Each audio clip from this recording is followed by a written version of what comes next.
It's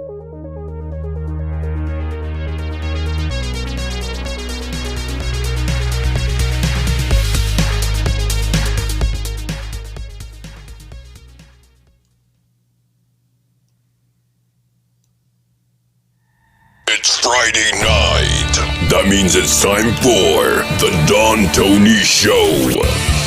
You've waited all week, and now it's finally here. Get Don Tony's perspective on current affairs in the world of pro wrestling and beyond. And now, your host, the man, the legend, Don Tony.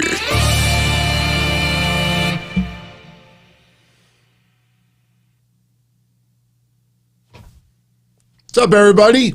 Friday night, March 19th, 2021. I am back once again. This is the Don Tony Show.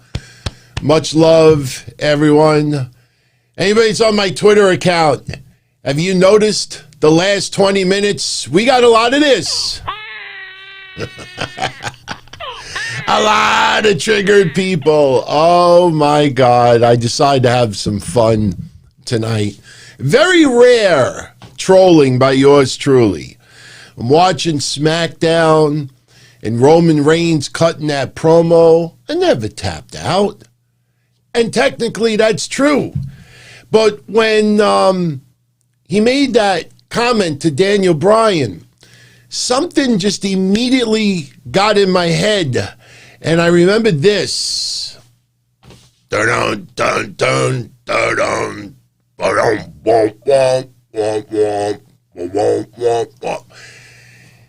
He fell asleep. He passed out. In the record books, he lost by submission. Samoa Joe with the coquina clutch has had hundreds of people go to sleep that they don't answer the referee, and the referee calls for the bell.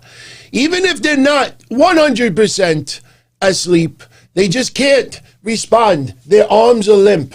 Their arms are limp. I had a few people tonight. Oh, no. Did Steve Austin tap out when Bret Hart put him in the sharpshooter at WrestleMania 13? Oh, my God, I love that one. And I'm thinking of WrestleMania 13. And if I remember correctly, Steve Austin, with the blood coming down on his face, tries to get that last bit of energy, and he's screaming and writhing in pain. And he just gives out. Roman Reigns getting the coquina clutch. I don't remember any of this. Wait, forget the blood. It was just. Oh my God, I gotta tell you, I kind of had a lot of fun with these goofs tonight. These schnooks. One fall saying it's a bad comparison. Of course. But the point is, you know, when the record books has hundreds, a lot of people put submission and tap in the same category. I don't. Tap is, submission means you give up also. Doesn't mean you necessarily have to tap. But if you submit, you're basically giving up in the match. You fall asleep, you submitted. All right, so I had some fun with some people today. You know why I had the fun? Seriously? Because this is what matters to some people with a passion. You know, fuck the bills, fuck COVID, fuck social issues, fuck all this stuff going on in the world, but dare you bring up that Roman Reigns went to sleep for the coquina clutch? Oh my God, you committed a terrible, terrible act. Fuck out of here. Seriously, what am I, 12? There's a lot of lonely podcasters out there that would love your company. Go whine to them. Seriously. Anyway, I'm a little sad tonight. Yesterday, we had our awesome episode of the Don Tony Show, and we will talk about SmackDown in a moment. We will talk about Fastlane predictions. Thank God WWE changed the stipulation of Drew McIntyre and Sheamus. Mish and I just had this conversation on Monday. They have this epic battle 2 weeks ago where they just left with welts and cuts and everything. And then they have Monday, and now it goes to Fastlane with no stipulation? I mean, come on. You want these guys to tear each other's head off. You got to put something. Well, they did. Thank God they did. Oh, and we'll also tear apart those dopey reports about Charlotte disappearing from the WrestleMania banners. Reportedly, possibly, maybe. Fuck out of here. God. Anyway, good evening, everyone.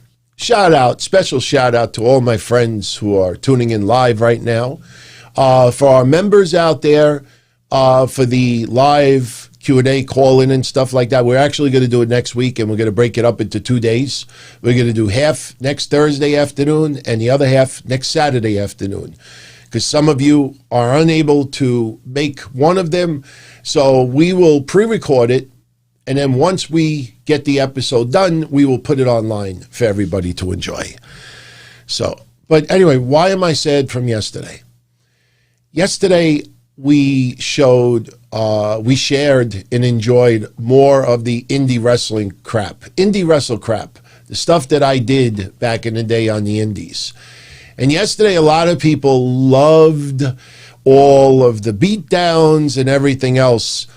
And halfway through the footage that I played yesterday, I paused the video and I said, this makes me sad that I got out of doing this stuff on the indies when I did, because so many people at that time made me feel like what I was doing was the ultimate absolute garbage.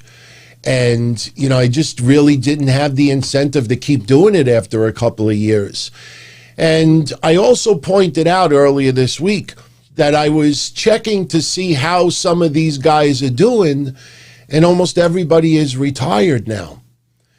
So yesterday I showed some additional footage, and if you remember this little screenshot from yesterday, I was handcuffed to the ropes, and Joe So Delicious, real name Joe Montanino, he is kicking the crap out of me and just finished saying how nice of a guy this guy was, and really just did everything that we needed to do.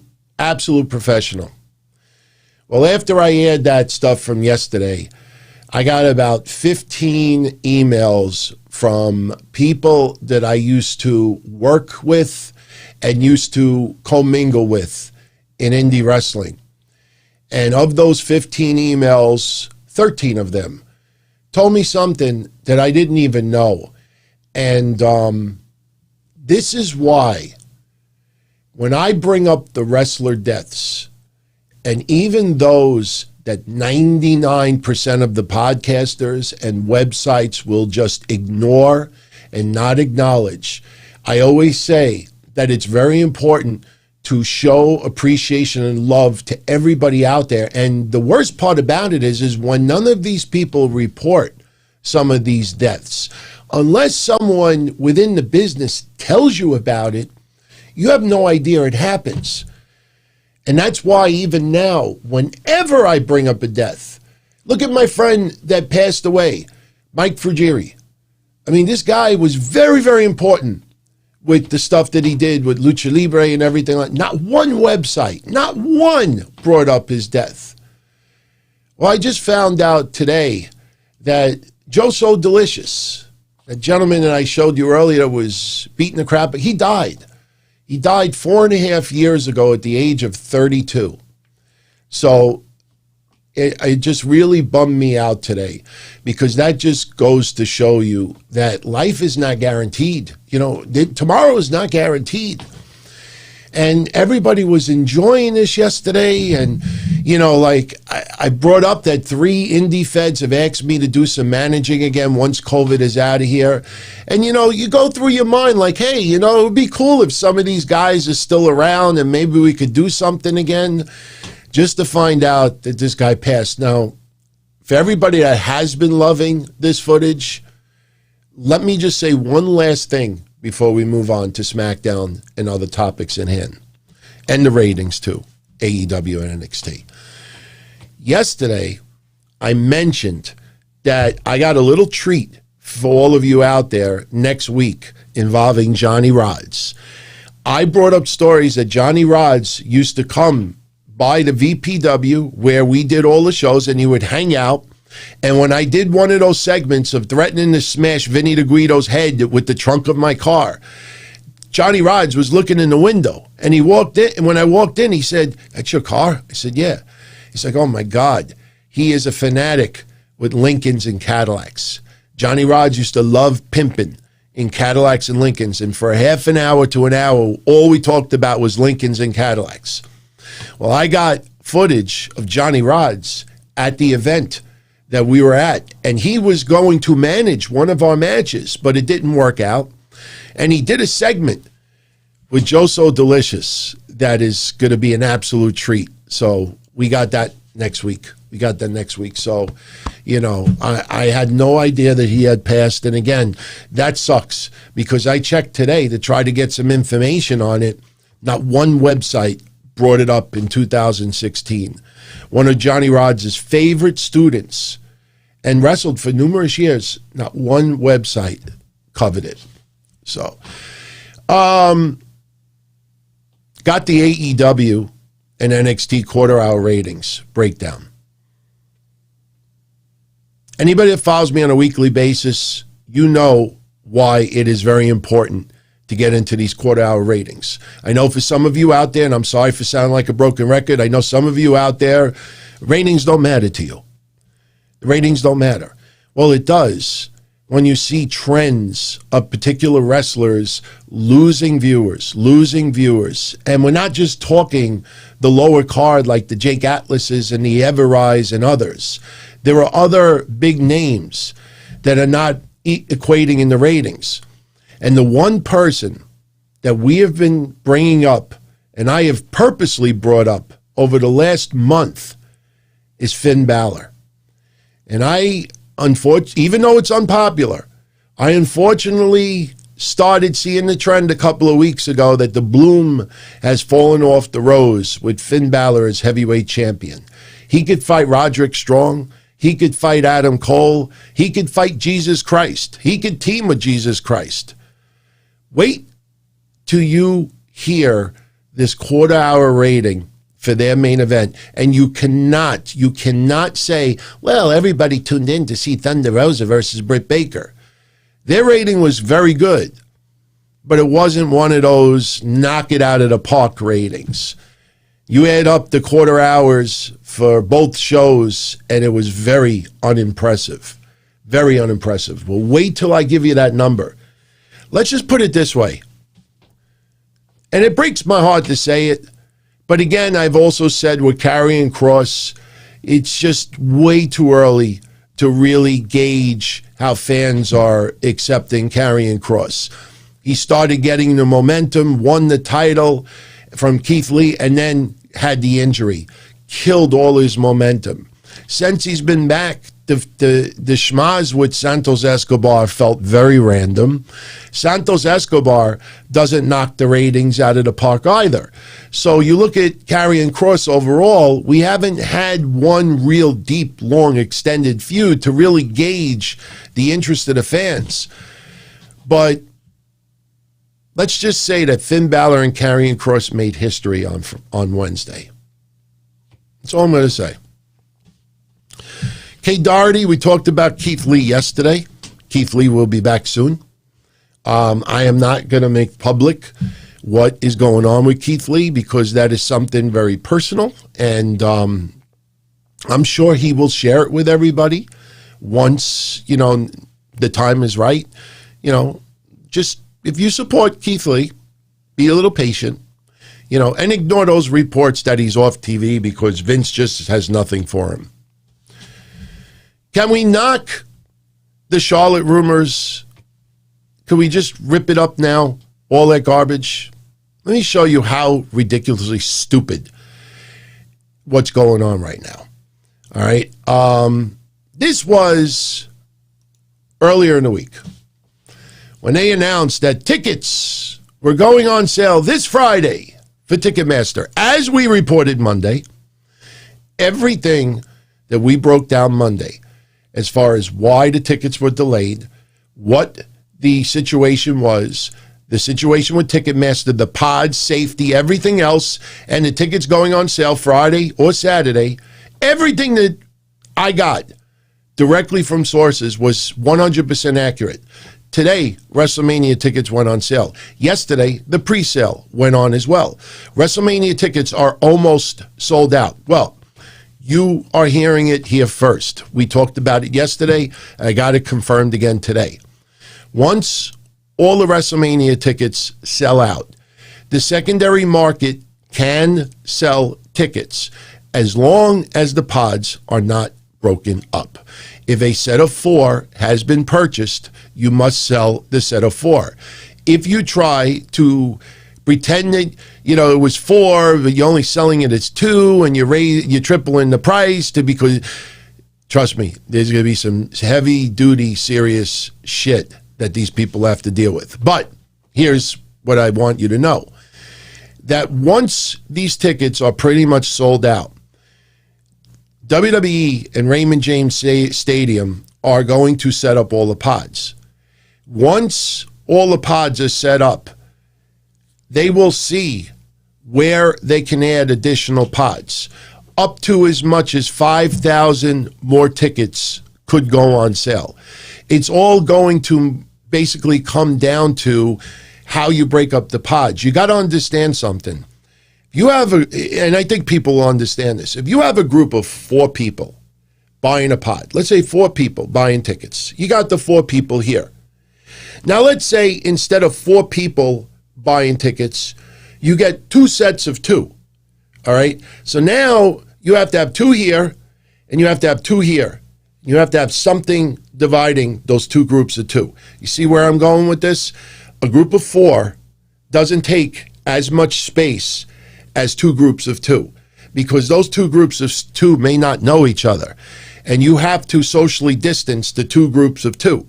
So WWE, in a perfect world, would love to sell groups of 4, maybe groups of 6. I don't know if they could do groups of 6. You could probably buy a group of 4 and a group of 2, or maybe you buy a 6 and they just give you the pods next to each other. But once they know the configuration, if there's room, and it looks like there will be, you will see some additional tickets going on sale. So I just wanted to throw that out there because, again, there's so much misinformation going on out there, and it's terrible because, people don't have sources. They'd rather just cut and paste whatever they could get without verifying it than anything else. Now, another thing, these, okay? I told you about these for a while. I've been in contact with WWE corporate directly about these.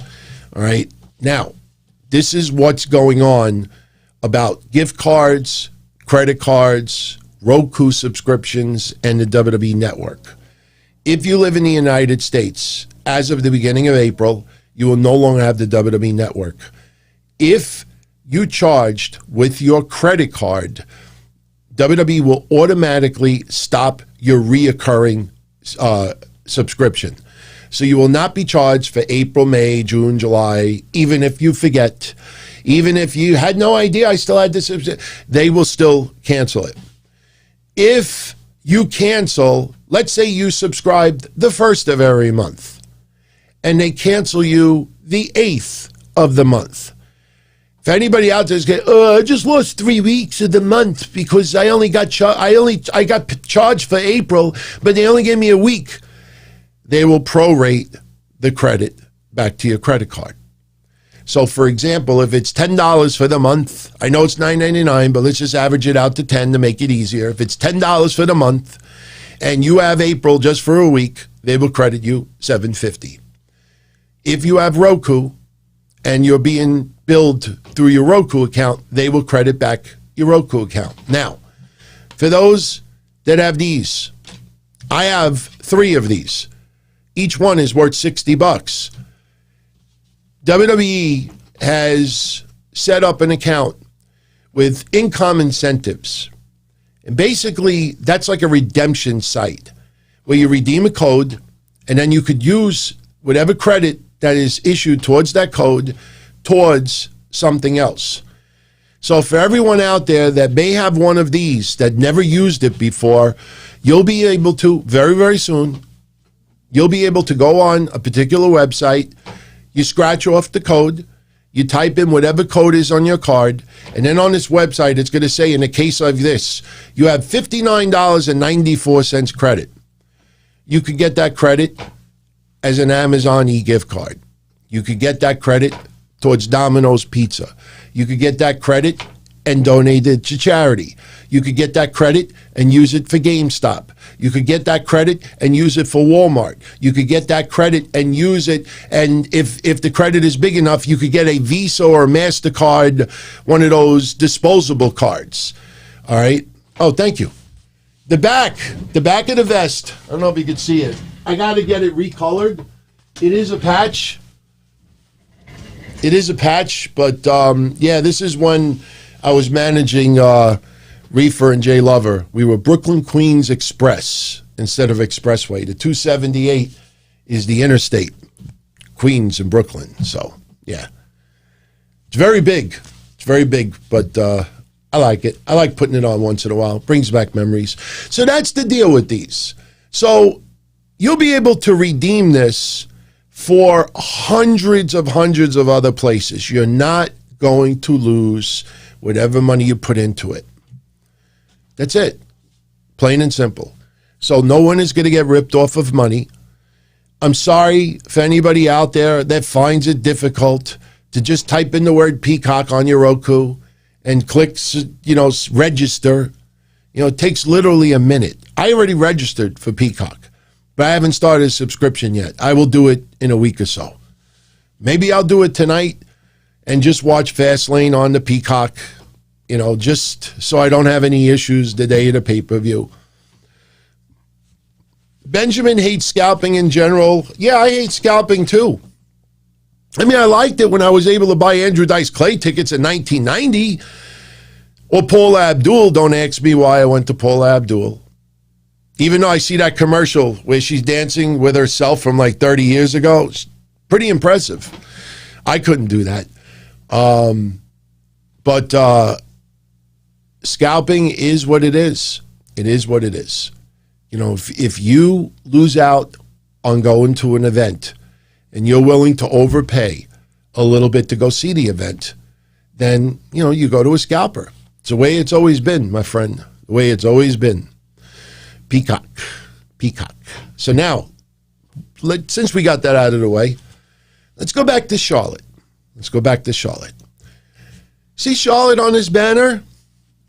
That was earlier this week. Now, tickets on sale.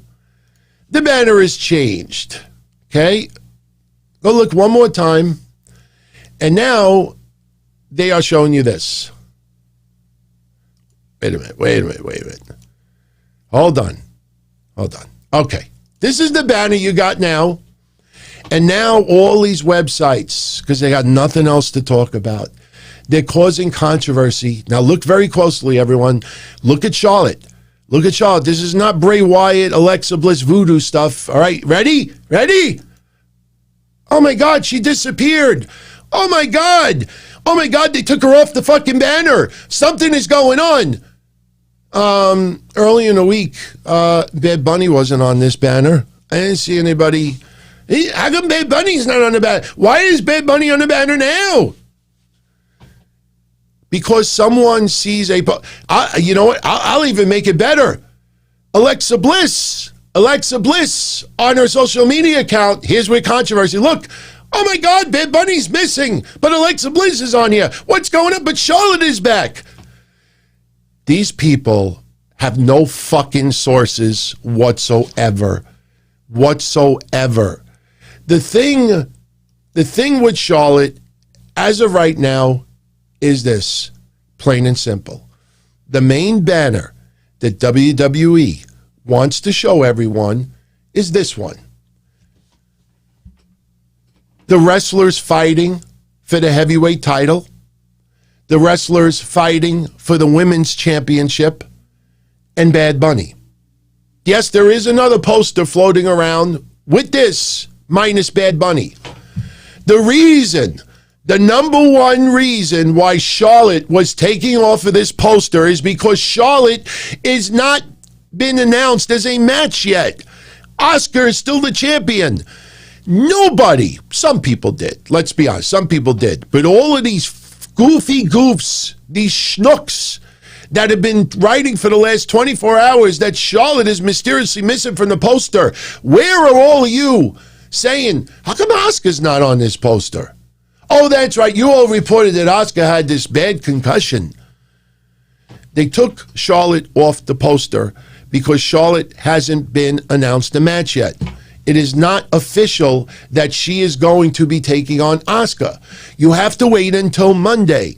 If that match is made, and even if then you will see people added to it.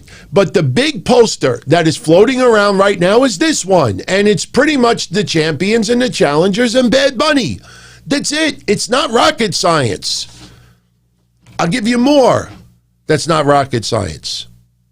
People tonight, baffled, confused.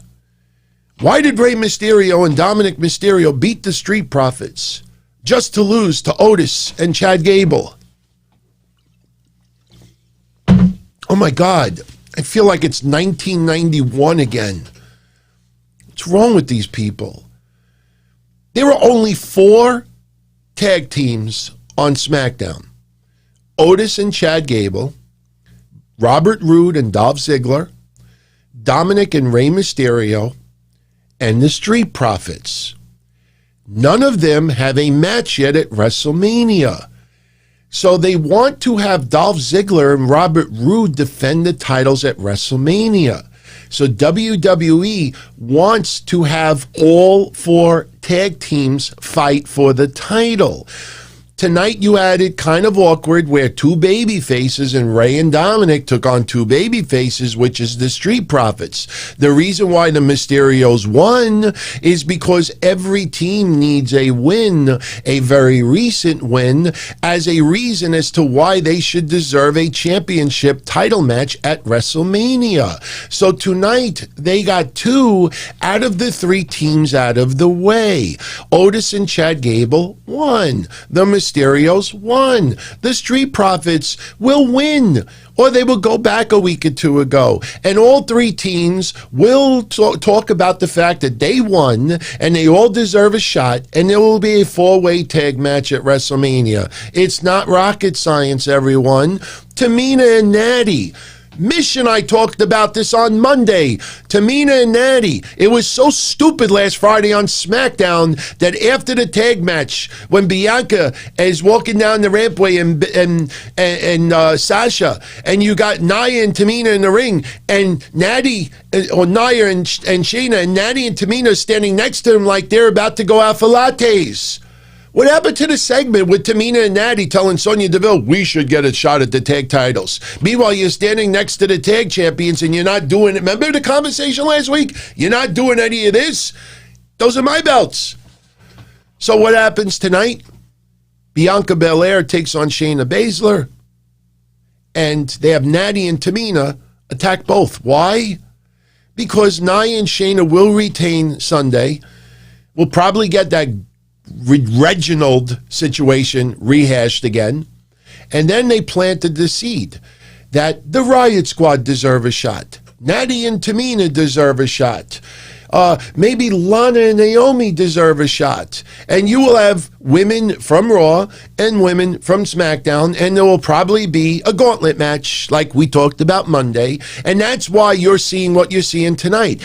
Unfortunately, tonight pretty much, I think, planted the seed that Sasha and Bianca are not winning those tag titles Sunday. It's not rocket science. Again, I say this week after week, but I say it also. Solo says, this is what I'm talking about. Don Tony knows his stuff. No, you all know this too. I say this week after week because the more I pay attention to it, the more I'm very interested. Are these websites and podcasters either that stupid, or are they intentionally trolling you so you have conversation? Because if you throw it out there, there is no conversation. That's it. End of story. I don't know which one it is. People can't be that stupid. It can't be that stupid. So, but that's what's going on. Look, do I like either of the tag team championship match setups that we're talking about? No, not really. Not really. But the only way you're going to have all these tag teams on SmackDown battling Robert Roode and Dolph Ziggler is if they all win against each other. It's not hard.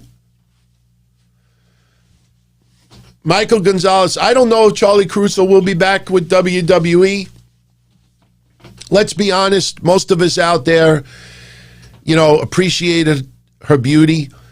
She was very good with the pre-shows and the interviews. Instead, again, the motto since 1997, I don't want to be first, I want to be right. Instead of just waiting to find out what the deal is with Charlie Caruso. Now, for those that don't know, Charlie Caruso's been off TV for a while. She's been doing the ESPN stuff for the last couple of years. Now there's rumors going around that when a contract is up, that she's not being brought back to WWE. Instead of just leaving it there and trying to get the answer, now you have people guessing, and guessing in a really weird way. Because on one of these after Raw shows with Damian Priest, his initials are DP, and Charlie Caruso said DP, and because some pervs out there interpret DP as double penetration, that pissed off Vince McMahon and WWE so much that they removed her from television. That could very well be. Who knows? But these people don't know, and they're reporting it as possibly, maybe, likely. They don't fucking know. And that is stupid to throw shit like that out there. She likes DP. She likes Damian Priest. She said his initials. And it sounded sexual. It was not intended to be sexual. There was no blushing on her face and giggling like a Beavis and Butthead. Oh, you said DP. Oh. These people are goofs, man. These people are goofs. They're goofs. So anyway, let's talk a little bit more about SmackDown. Then we'll do the ratings. Then we'll do predictions. And we'll get out of here. First of all, the opening tonight with Sasha and Bianca. Maybe, and I say this with respect, maybe fans under the age of 16, it's no big deal to them. But watching Sasha and Bianca, and obviously this is storyline, this is not real life, but them one goddamn week later, they're in the back still talking about Reginald, is awful, pathetic, stupid, moronic, was never needed. WWE basically caught their foot in quicksand with this storyline, insisting on Reginald, and now they don't have any quick way to get out of it. So they sent him to the spa today. Okay, good. But you got the women still talking like 15-year-olds in a high school. That's your problem. That's your problem. That's your problem. And the best part about it is, when you talk shit and you insult someone or you get in their face, you do it for a sentence or two and you are done. After Sasha Banks retained the women's championship today against Nia Jax, go back and watch it. You have Sasha and Bianca walking up the rampway, and basically Bianca and Sasha are trying to trash talk each other, but more not in a real nasty way, but I'm going to take that. I'm going to do this. I'm going to do this. And you say it once or twice, point taken. You get in someone's face, you're done. And that's it. You leave them with this thought what's this person talking about? But they kept saying it over and over again. Imagine you getting in someone's face and you threaten them. Now, obviously, they didn't say this today, but imagine if I went in your face and I said, 2 weeks from Sunday, you're mine. I'm going to take that. You're mine. I'm going to beat you. 2 weeks from Sunday, you're mine. I'm starting to sound like Tony Khan with AEW Elevation. 2 weeks, you're mine. See that? I'm going to beat you. You say it 30 times, or you say it for 45 seconds on TV, I'm going to beat you. It's fucking stupid. I have to watch some World Star videos. Benjamin, you really want to ruin my weekend? Go back, look at it. That's painful. You got the EST versus the Boss. I brought up the comparison 2 weeks ago. The Beast versus the Best. CM Punk versus Brock Lesnar. That's it. The Beast versus the Best. You didn't have them saying 19 sentences, over and over and over again. They didn't fight over Paul Heyman. That's on you. It's on you. You. Uh-huh. No. No. It's No, it's Want to slam my head into a wall with that stuff. I'm looking for something to smash over my head right now, but then I'll regret it later. Not because it'll hurt, but because then I broke it. So that's what we had today. Now, just to cause even more stupidity, Nia Jax, Bianca tells Sasha Banks, I ain't going out there to help you. Somehow Bianca is in the ring at the very end of the match. And Shayna Baszler goes to kick Sasha, and she inadvertently kicks Nia, and then Bianca throws Shayna Baszler out of the ring. Why am I hopping up and down? After the match is over, later on, Nia Jax is complaining with Shayna, I should be a double champion right now. But you kicked me. So Shayna's way to fix it is, I'm going to beat the piss out of Bianca Belair. Yeah, I'm sure that makes Nia feel better that she's not going to be a double champion tonight. So later on, Shayna has a match with Bianca Belair, and it ends abruptly in a no contest because Tamina and Natty interfere. Again, seed planted. They want a title shot at WrestleMania. Nia and Shayna retain, and then you will have Riot Squad, Lana and Naomi, this team, that team, this team, and either gauntlet match or you'll have a 5-team tag match. I understand, Phil, it makes no sense, but I think we could kind of all agree, especially with only, 2 weeks left before, 3 weeks left before Mania. There's not enough time. There's not enough time to have Sasha and Bianca win it.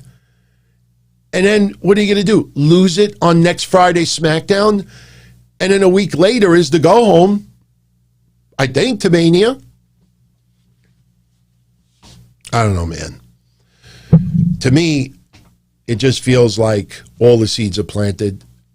All these reports that all the matches have been thrown up in the air is not true.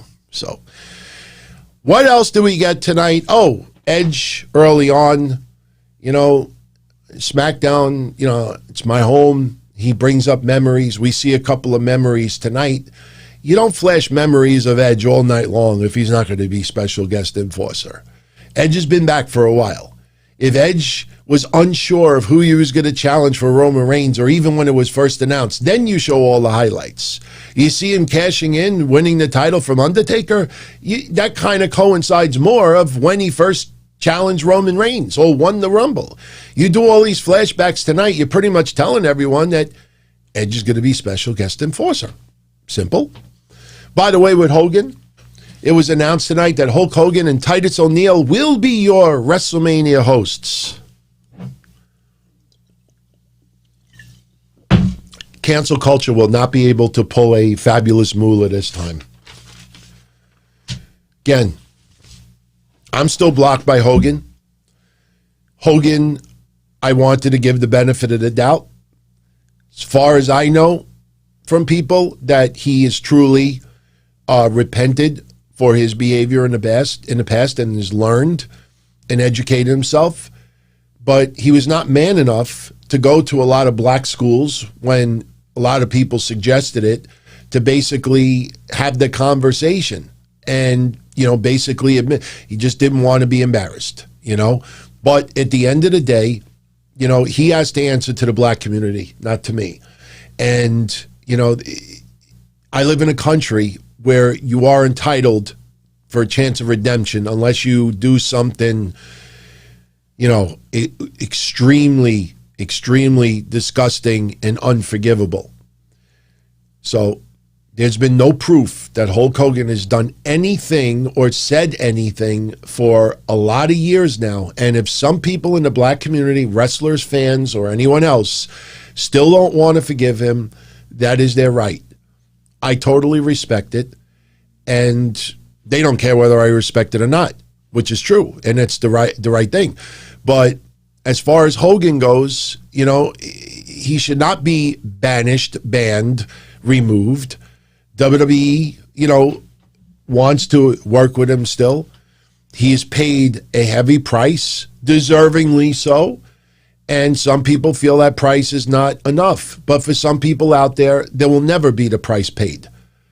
And honestly, you got to come to a point that, and I brought this up many times before, even when we were talking a little politics yesterday on the show with Kavanaugh and Cuomo, you can't give a little leeway to the people that you really like, that you want to give them a second chance. And for the people that you despise, there's no leeway whatsoever. That's not the way it goes. Unfortunately, if you have a view towards something, you keep that view and you give everybody the opportunity the same way, whether you like them or not. That's the right thing to do. So they talk about Titus O'Neill also being a guest host. Titus O'Neill, seriously, that man does so much for his community. The charities that he's involved in, I don't think a lot of you out there are aware of what Titus O'Neill has been doing. It's not that he's been sitting and catering for all of this time and just waiting to be on TV or a goofy moment where he runs and falls under the ring. The guy has been one of the top ambassadors of WWE in the last 20 to 30 years, if not of all time. The man is just a good person. Obviously, we'll never forget that uncomfortable, goofy moment with the PP that showed up on Twitter. You remember when I superimposed Samoa Joe's tribal head? The tribal head when he was in TNA and he had the tribal thing on his face? We used to call it something else. For people that don't know the story, Titus O'Neill accidentally posted a picture of his pee-pee on Twitter many, many, many years ago. He claimed he was hacked. He wasn't hacked. Everybody claims they're hacked. 99% of the time, they're not hacked. They just hit the wrong button. It happens. But, that's probably the only thing controversial about the guy. The guy is just a wonderful man. Even though some people think he may not deserve it, I think Titus O'Neill will be in the WWE Hall of Fame down the line. I don't know if they'll give him the Warrior Award. We see the trend of where WWE goes with that, but that man definitely deserves more for WWE. Wonderful man. Wonderful man. Yeah, Kurt Angle, said his hack. Look, a lot of people run to the hacked excuse. 9 times out of 10, they're not hacked. If someone that you love has your passwords and you have a falling out and that person posts some of your personal stuff, that's not hacked. All right? That's a significant other basically being an asshole towards you. That's not hacked. So, anyway, speaking of Hall of Fame, Eric Bischoff has been announced in the WWE Hall of Fame. I will talk about that more on Monday with Mish.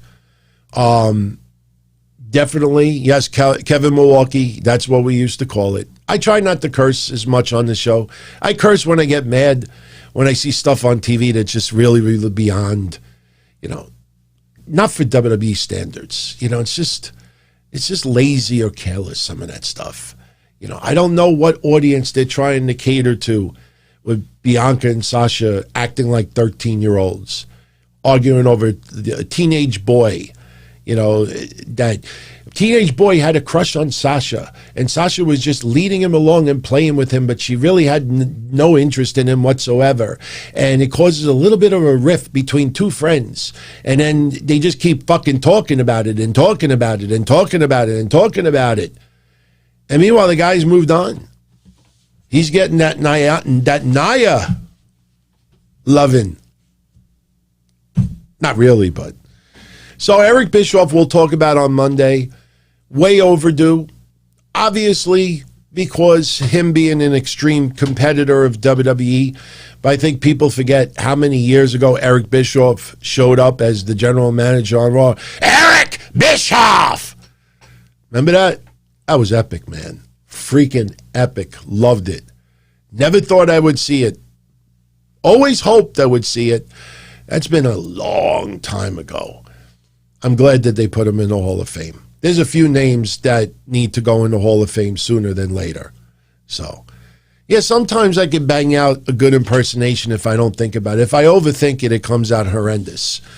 But so deserving. So one of the most intelligent people that I ever saw in wrestling. I don't mingle with Eric Bischoff personally, but just when he talks business, if you pay attention to his business side, not even the wrestling side, you understand how intelligent this guy is. He is truly one of the most intelligent people to ever come across wrestling. So, anyway, getting back to SmackDown, Seth Rollins comes out and it looks like his match with Cesaro will be at WrestleMania and not at Fastlane. And, he brings up the Cesaro, swung him 22 times, and he will not be disrespected again. And he brings up about being the biggest disappointment, Cesaro. Nakamura's music hits.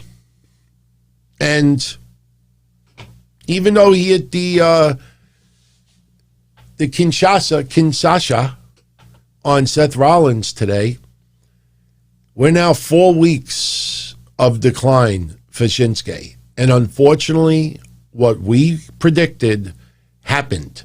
That his push was just to give the suspension of disbelief that he had a shot in the Royal Rumble.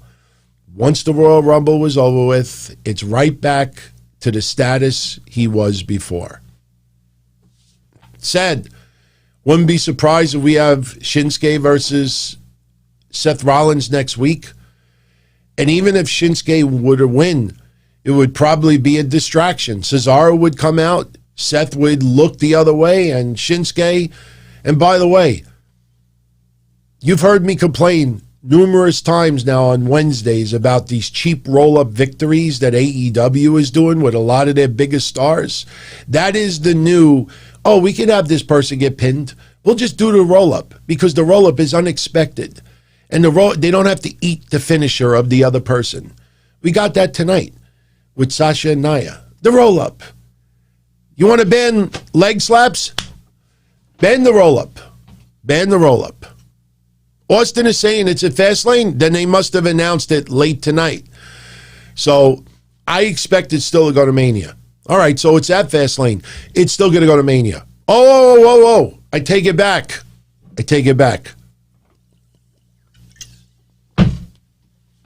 Seth Rollins versus Nakamura at Fastlane.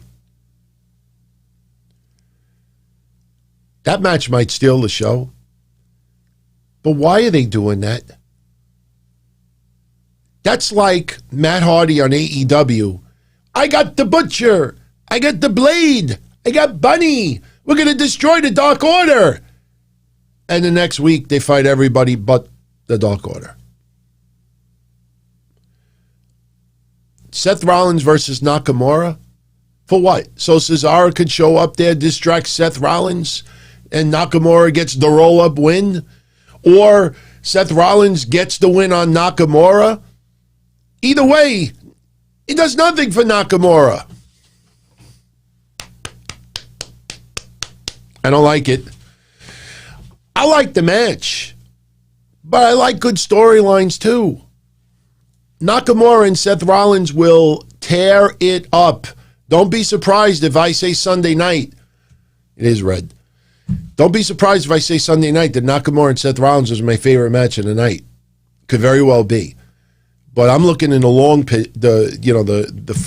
bigger picture for Nakamura, and I don't see anything happening. And that sucks.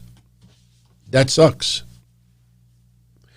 I understand that one fall. Nakamura is the tag partner of Cesaro, and that's why he is coming out there for Seth Rollins. But that's not.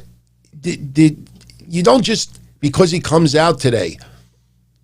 Now all of a sudden match at the pay-per-view. He got swung 22 times by Cesaro. Why wouldn't he want to tear off Cesaro's head at Fastlane? No, I'll fight his friend instead. Yes, I am doing a recap for Fastlane. I was thinking about doing a watch-along, but I don't... watch-along, I did the Royal Rumble, was fun, but it was very long. And Fastlane, honestly, I'll tell you basically the most important reason why I wouldn't do a watch-along for Fastlane. It's the bump in the road for WrestleMania. Same as last year.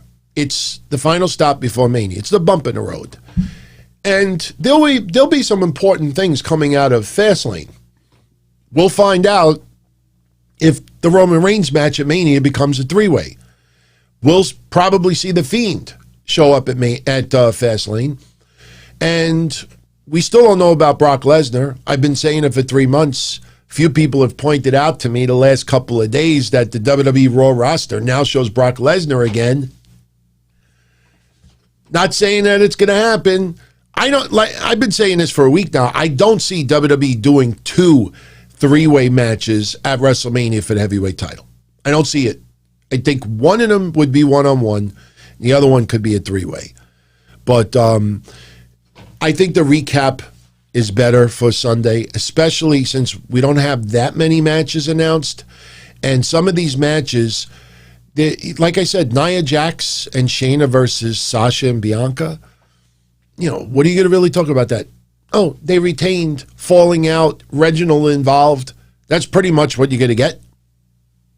By the way, you see Carmella's stock.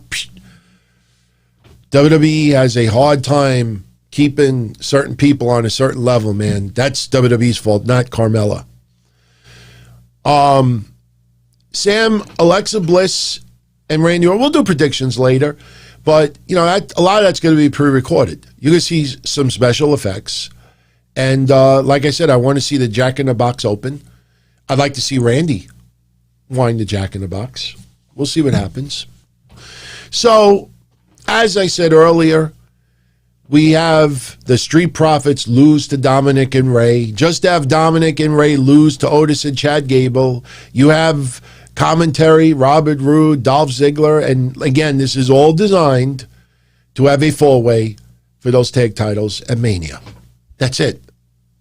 There's no deep thinking about this. That's why all 3 tag teams, minus Robert Roode and Dolph Ziggler, all 3 tag teams will have a recent win, pretty much against each other. So this way, no one is the front runner, and Adam Pearce will put, you know what they're going to do. Adam Pearce, at WrestleMania, it will be Otis and Chad Gable versus Robert Roode and Dolph Ziggler. And they'll be like this. Versus Rey Mysterio and Dominik. Versus, or maybe they'll bring Sonya Deville out there and Sonya Deville will give a little input also. Roman Reigns comes out. Daniel Bryan comes out. Daniel Bryan comes out first talking about, why he must win at Fastlane and go on to Mania. And, they're replaying the part of the storyline that still is so stupid. Why would Edge be mad at the way that Daniel Bryan is getting an opportunity? He's fighting at Fastlane. I mean, he won a match to get that opportunity. Just like Edge won a match tonight to get the opportunity to be an enforcer. You decide to have a match in storyline. You decide to have a match to see who's enforcer. Daniel Bryan decided to have a match to see who is facing Roman Reigns at Fastlane. Who's the smarter person? There's nothing shady about what Daniel Bryan did. That's why it makes it so stupid. The only thing good about it is that we may see it become a three-way. But I definitely would love to see Edge versus Daniel Bryan versus Roman Reigns at WrestleMania. And guess what? If Roman Reigns retains, Daniel Bryan could be the one that's pinned. Edge doesn't get pinned, but loses the match. Roman Reigns retains, and that kind of like saves Edge. You don't want Edge squashed by Roman Reigns. By the way, Edge versus Jey Uso tonight was a decent match. You know, maybe not as good as I expected it to be. You know, there's some heavy stakes here. If you think about it, the special enforcer, Jey Uso, has been blundering for Roman Reigns in recent months. In fact, wouldn't be surprised if Roman Reigns basically starts pushing around Jey Uso again, and maybe Jimmy Uso makes his return. Or maybe Jimmy Uso just shows up on Sunday. But you are going to see a shift in that relationship very, very soon. But Edge tonight, look, Edge looks great. Edge will be more than a suitable opponent for Roman Reigns at Mania. And I repeat what I say on the other shows. You know, you gave Edge a chance, and Edge showed that he could still go. He showed it with Randy Orton. Yeah, the longest, or the greatest, longest wrestling match ever. You know, that was The Mania one was probably more but no denying it. The guy could still work. He could still go. And he can maintain a decent part-time career. So if you give that leeway to Edge, give Christian a chance. Let's see what he could do. If it doesn't look very good, then we call it out. We probably won't change the future, but I think they deserve, especially for all the years that Edge entertained us, Sting entertained us, that Christian entertained us. I think they deserve us to allow them the chance to prove to us that they can still do it in some capacity. I think Sting has approved it, and you see how they're using Sting. Mostly cinematic, mostly for spots, not necessarily for weekly in-ring matches, although the talking segments are getting old, you know that. But they've entertained us enough that if they're pretty much saying to the fans out there, to you and I, look, I know I could still do this. It's not wishful thinking. I truly believe I could still do it. Give them the opportunity. Give them the opportunity. So, as I said earlier, you know, having some fun with people online. Roman Reigns stressing the fact that he never tapped out. And again, I know it's not technically tapping out, but if you allow someone to choke you out, that is a submission move. To me, there is no category. You lose by tap. No, it's a submission. Whether you tap somebody's arm, or you go to sleep, or you cannot answer the referee's count, it is a submission. It is not. Samoa Joe defeated Roman Reigns by sleeping. It is submission at the end of the day. So I decided to have some fun with some people online. It's a TKO. Yes, TKO. You know, Roman Reigns saying I never tapped, that's semantics, everyone. That's semantics. Seriously, you know, and lighten up. I'm a huge Roman Reigns fan of his character right now. I've never been a giant Roman Reigns fan, and I'm not a giant Roman Reigns fan now. But I absolutely respect and appreciate this man's comeback to wrestling, and he has knocked it out of the park with his character development and change. He is one of the rare gems that took COVID's chicken shit and turned it into chicken salad. This man has done it, and with the help of a lot of people as well. The help of Paul Heyman, the help of of Kevin Owens, the help of Daniel Bryan, the help of others, Jey Uso. A lot of people helped Roman mold into this. So I'm enjoying what Roman is doing. So don't misconstrue that. I'm not one of those that just despises Roman and I just want to fuck with the Roman, but Jesus, lighten up. You would think that I stole their teddy bear and burned it like Kane with Vince McMahon. No! God, have a hot chocolate. King Corbin beats Sami Zayn. I don't know how I feel about the storyline with Sami Zayn and Kevin Owens either, other than the fact that Kevin Owens and Sami Zayn want a match against each other at WrestleMania. That was their request, for those that don't know. They would love to tear it up at WrestleMania. It appears that WWE has granted their request. I think both have earned it. Amazing. A year ago, my views of Sami Zayn compared to now. I learned by my mistakes. But Sami Zayn has done great in his character. Kevin Owens is awesome. These guys, I know some people are not very thrilled about it. My God, the history of Kevin Owens and Sami Zayn. Maybe the storyline is kind of cacas right now. It is kind of shitty. I mean, Sami Zayn walking around with camera people, did you think about it? Did you think about it? Do you want to team with me? Do you think again, it sounds like kiddie stuff. Oh, I'm not sure. Well, go out there and watch my match and maybe I'll change your mind. What do you mean? High school? So Sami Zayn has the match with King Corbin. He tries to remove the turnbuckle. King Corbin hits him with end of days. Match over. After it's done, what'd you think? Not sure. Oh, fuck you. Sami Zayn attacks Kevin Owens. WrestleMania seed planted. I don't like the storyline that had led to this, but guess what? Kevin Owens, Kevin Steen, and El Generico have knocked it out of the goddamn park in the past.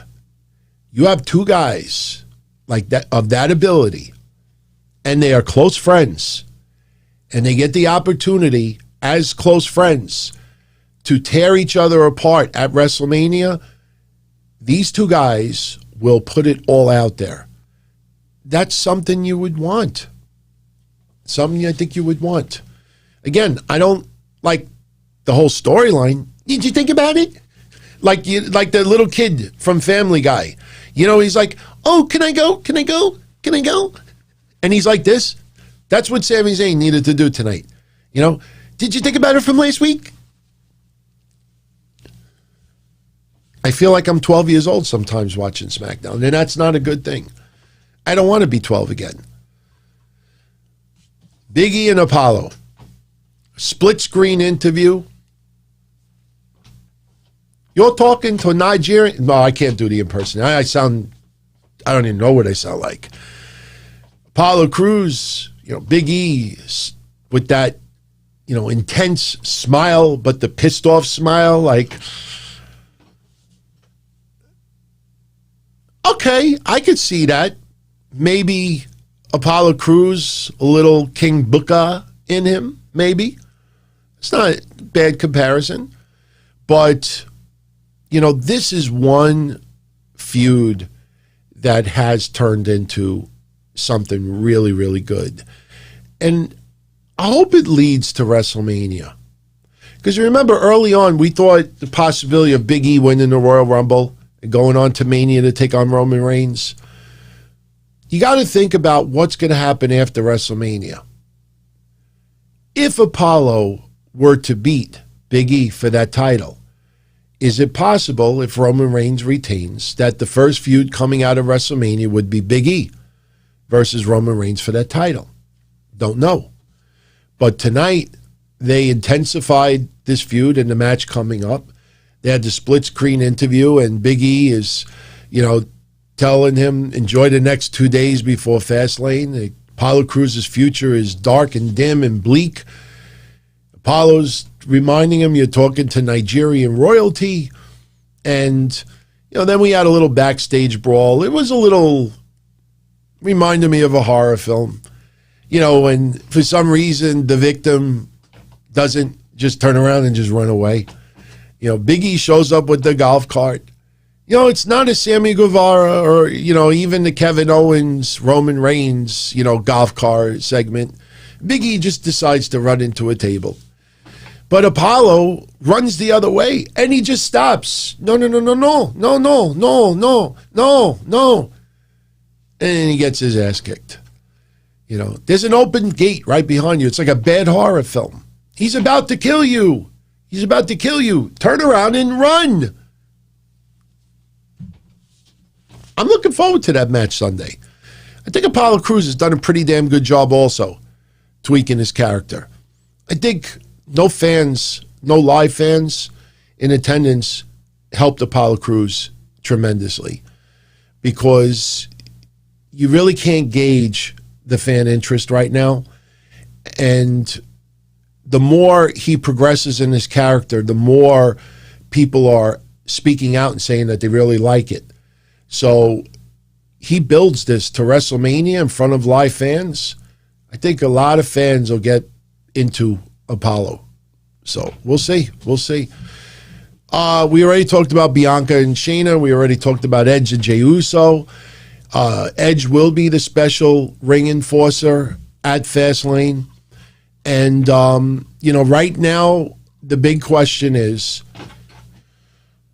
will there be a clusterfuck finish? Will there be controversy with Edge that will cause Adam Pearce to make this a three-way? That's really what it is. You know what it reminds me of?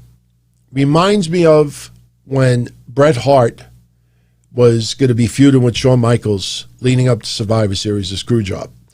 And you had Shawn Michaels as special guest referee. I think it was Bret Hart versus The Undertaker. And Shawn Michaels as a special guest referee went to hit super kick, I think, Bret Hart. And then he nailed Undertaker instead. And then he reluctantly had to count the pin. I'm not saying that exactly that's going to happen Sunday, but something tells me Edge will reluctantly have to do the pin, and this will lead to some controversy. I know some of you don't want the three-way. I want to see Edge and Daniel Bryan go at it a little bit.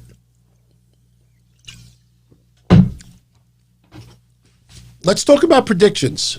Since a lot of you are talking about Adam Pearce right now, I see somebody bringing up Shane McMahon and Braun. Oh, so cute, those websites. The match disappeared. It didn't disappear.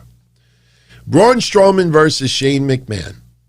No stipulations, no disqualifications. Straight up match. Expect a clusterfuck.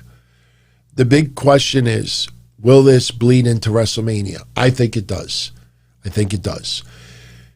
The only thing is, will it be Shane versus Braun at Mania? Or could someone else take on Braun at WrestleMania with Shane in their corner? Don't know. Thank you, One Fall. If that is correct, Riddle will have a rematch Sunday against Mustafa Ali. So we will do that prediction now. But Braun versus Shane, I do not see Braun Strowman winning Sunday. In the end of this storyline, even though a lot of people, including me, don't particularly like the storyline all that much, Shane McMahon doesn't usually put on bad performances. So in the end, Braun Strowman has to come out on top.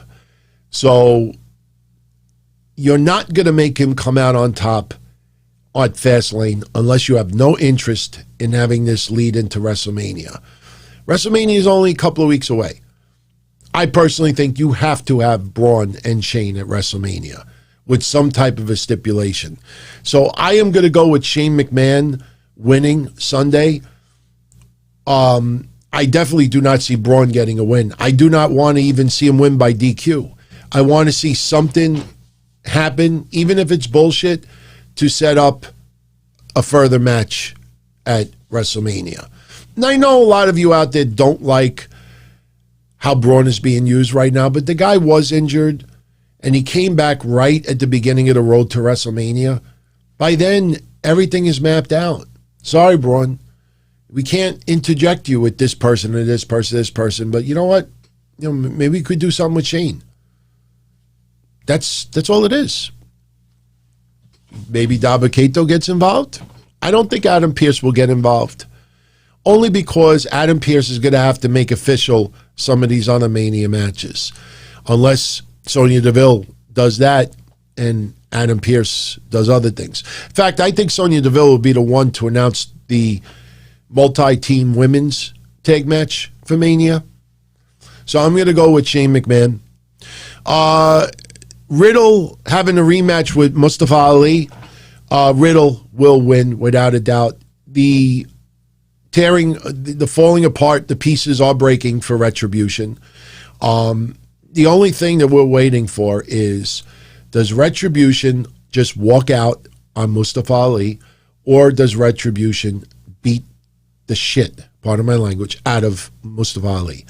My personal opinion, I would rather see them get physical. But if you look at the size of Dijakovic and you look at, just everybody in that team, Dio Madden, they would destroy this man. And you don't have that kind of fan reaction before Mania other than piped in stuff.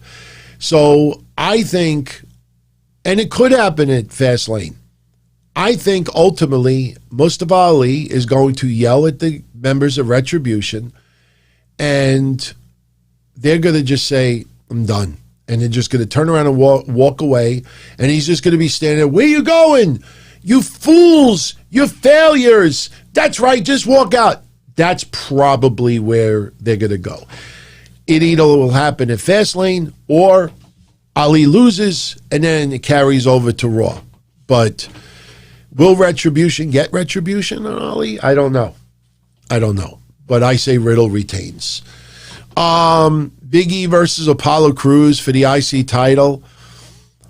Only because Big E cannot go for a heavyweight title at the moment with all these storylines leading to Mania. I say Big E will retain. It's very possible that Apollo gets disqualified, but I think Big E comes out of the pay-per-view with the championship intact. And wouldn't be surprised if he gets disqualified and this leaves unfinished business. I don't want to see something where Apollo just gets counted out, just leaves, walks away. I'm done. I don't want to see that. I don't think Apollo will win the belt at Fastlane. I think Big E goes into WrestleMania as champion. Nia Jax, Shayna Baszler, they will, without a doubt, retain those tag titles against Sasha Banks and Bianca Belair.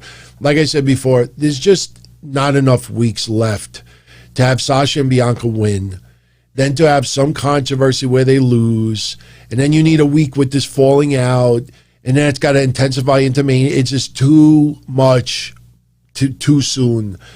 And again, you have the Boss versus the EST. You don't need anything else. So, will Reginald show up? Absolutely. And, we'll see what happens. Distraction, maybe a little bit more. But in the end, Nia and Shayna will retain. And Shayna and Nia will defend those titles in the multi-tag match at Mania. Sasha and Bianca will have a continued fallout. Hopefully by next Friday, they stop talking about Reginald. It's asinine. It's not needed. Move on from it. Reginald's going to show up Sunday. He has to. He doesn't just suddenly disappear from the storyline. You take him out of the storyline, he has nothing. He has nothing. Move on. Move on. This leaves 3 matches. Drew McIntyre versus Sheamus.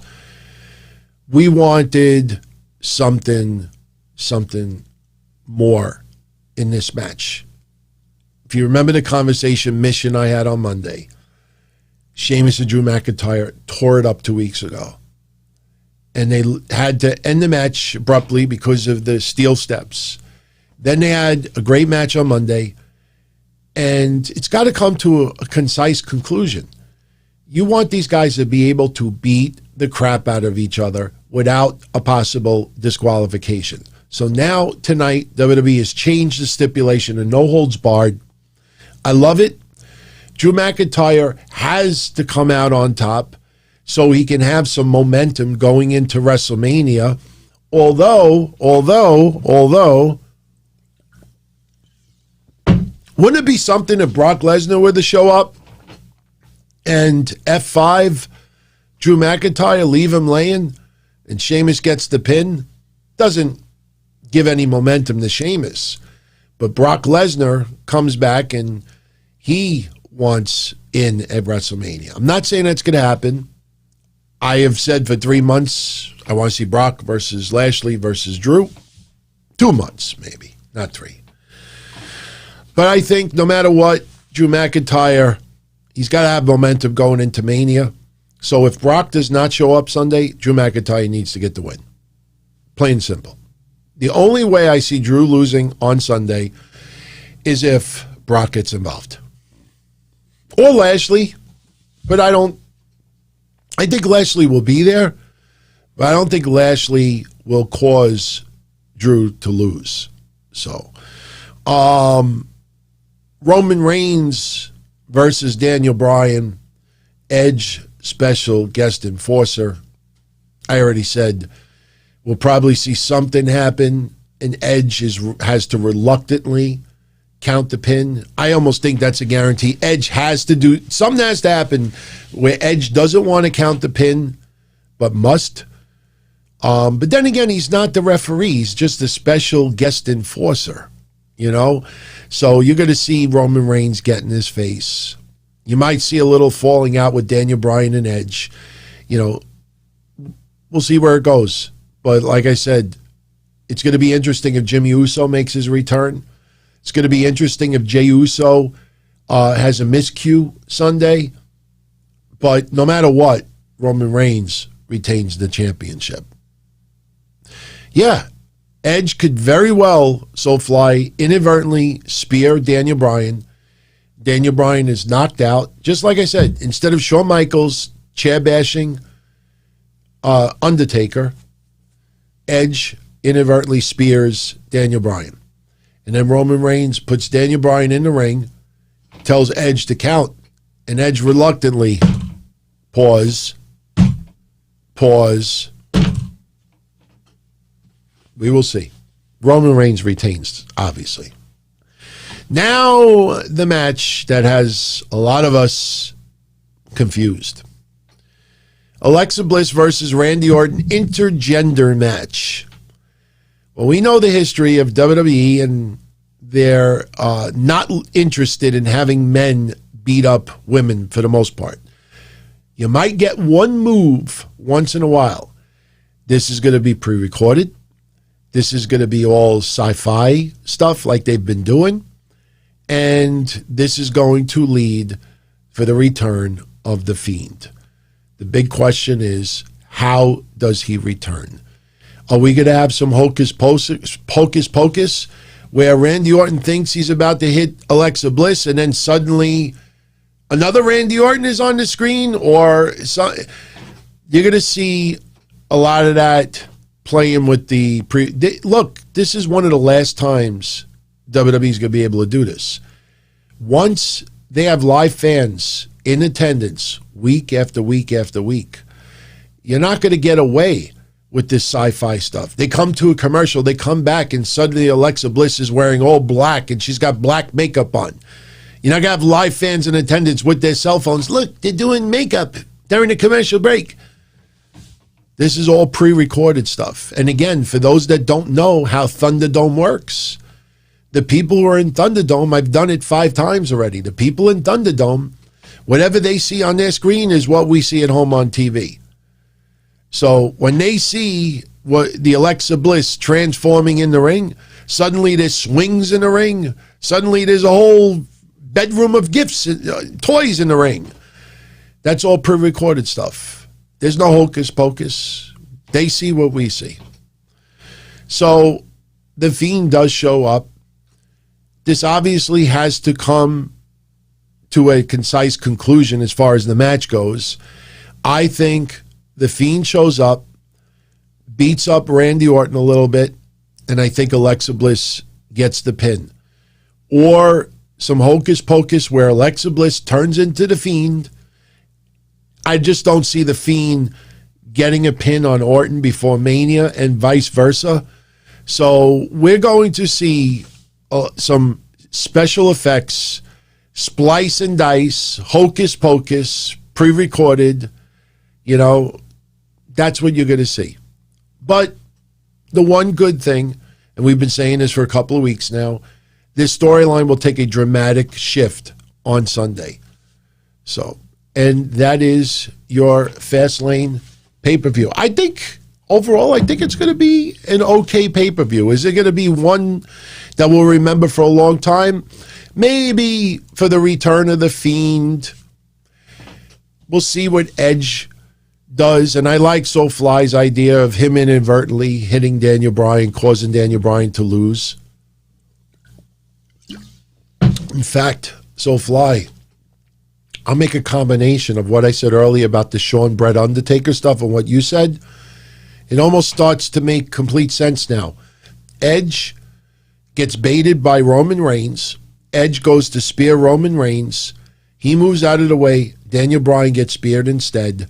Roman Reigns puts Daniel Bryan in the ring, forces Edge to count the pin.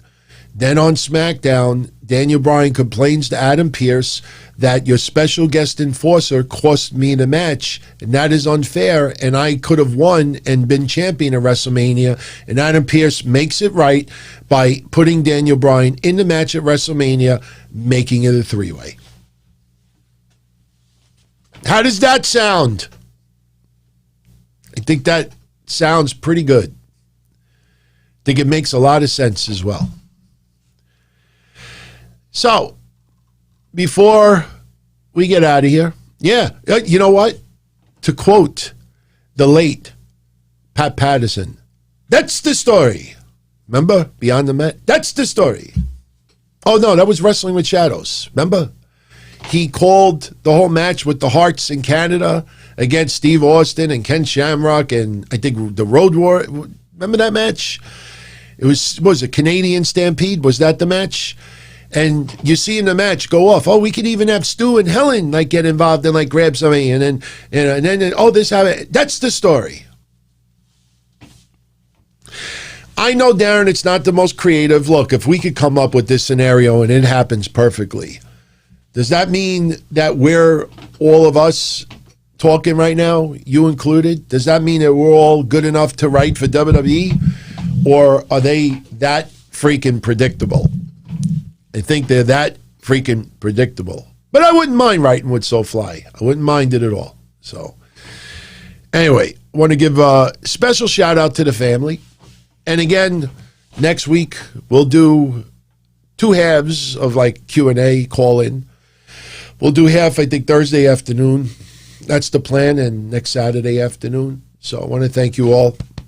Much love as always. And don't forget, Sunday night, right after Fastlane, I will be right here doing a recap. Hopefully, it'll be very easy to cover. And Monday, I'll be back with Mish.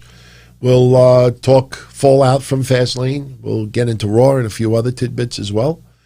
And don't discount the possibility of seeing something happen Sunday with Bad Bunny and The Miz. That tag match at Mania, we've been calling that forever. That's still on track to be the match. Miz and Morrison versus Damian Priest and Bad Bunny. And if you didn't tune in to yesterday's show, I made a remark yesterday that I think is so on point.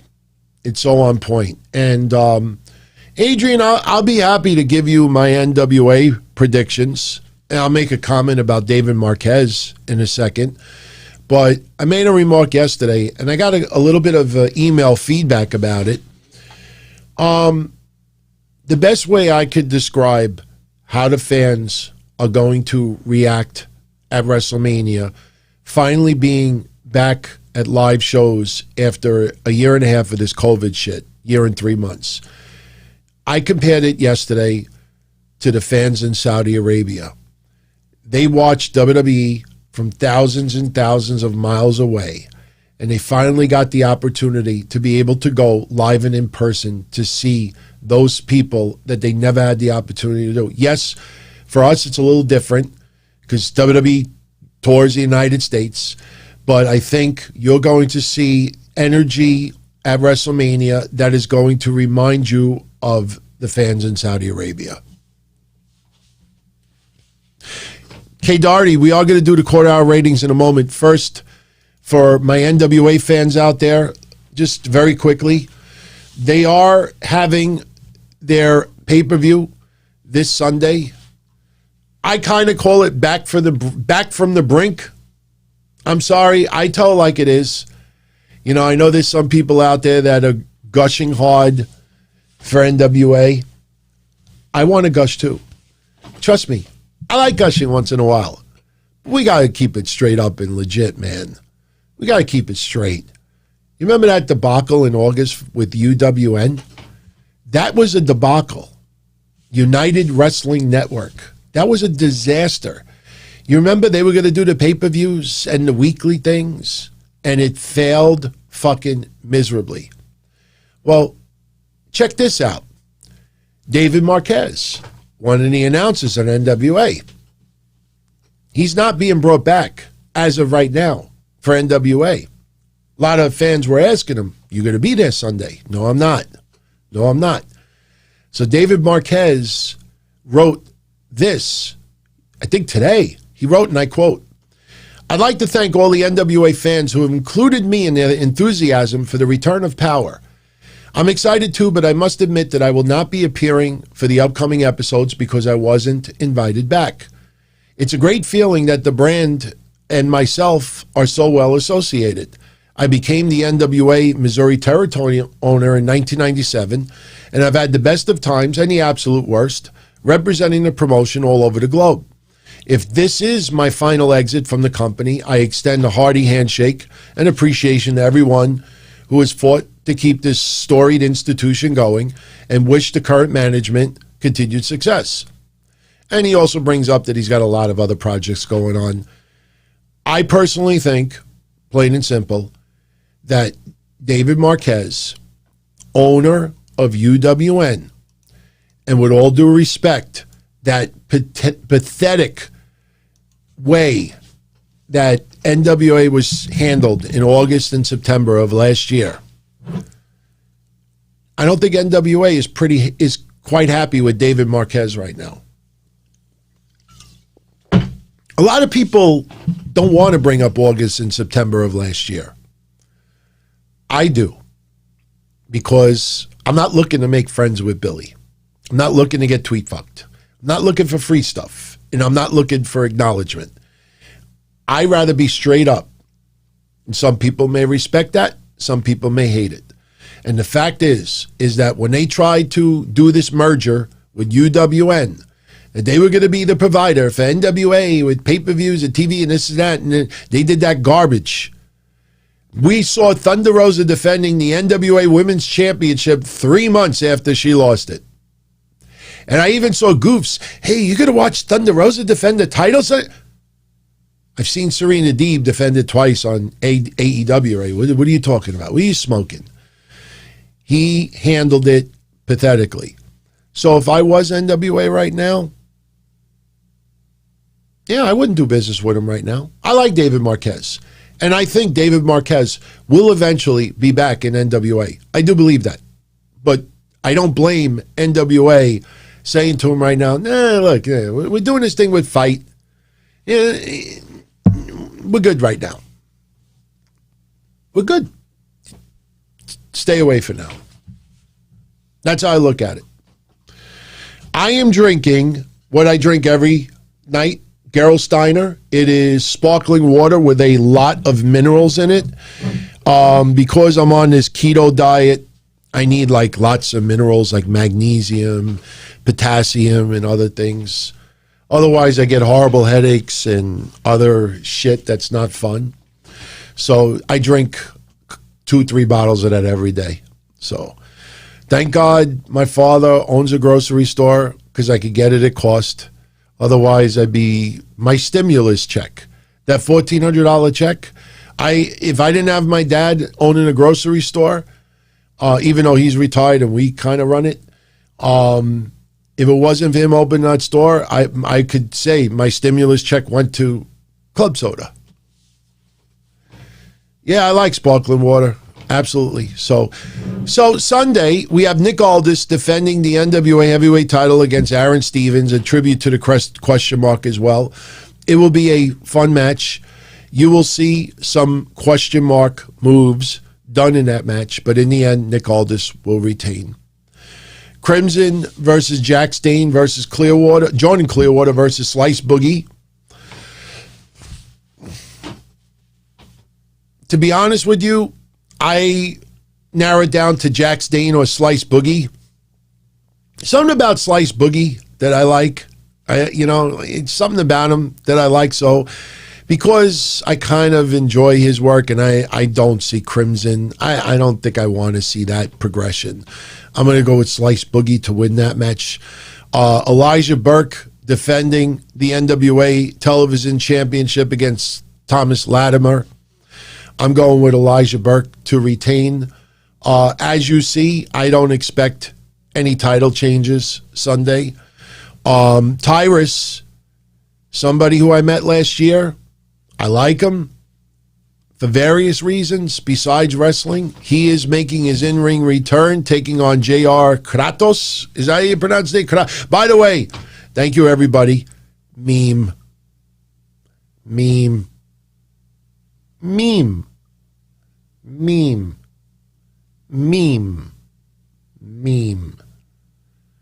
I will never make that mistake again. My fiance trolled me, everyone. And I know Jimmy Pearson and a bunch of yous yesterday loved every minute thrown it in my face. Meme. How many of you are guilty of doing this? How many of you are guilty of doing this, especially Japanese wrestling? Somebody's coming to the States. Ryo Mizunami. Maybe you don't know how to pronounce the name. So you go on Google and you type in the name. How do you pronounce Mizunami? And you type in the name. I've done it hundreds of times in my lifetime. How do you pronounce a name? And then it takes you to a YouTube page and it'll say, Mizunami. So I never looked up how do you pronounce Memi with all those things. And I've said Memi, I mean my baby, Mimi. And I said to my fiance the other day, I was like, how's it pronounced? And she says it's Mimi. So I went up there yesterday or the day before and I said, oh, you ever see this Mimi? And you all handed it to me. So I will never make that mistake. Remember Dijakovic? You remember Dominik Dijakovic, T-Bar, Retribution. For about 3 or 4 weeks, I kept calling his last name. Instead of Dijakovic, I would say Dijakovic. Dominik Dijakovic. Dijakovic. So we will have to find another word that I will fumble and totally screw up. But from now on, it rhymes with scheme, gene, cream, meme.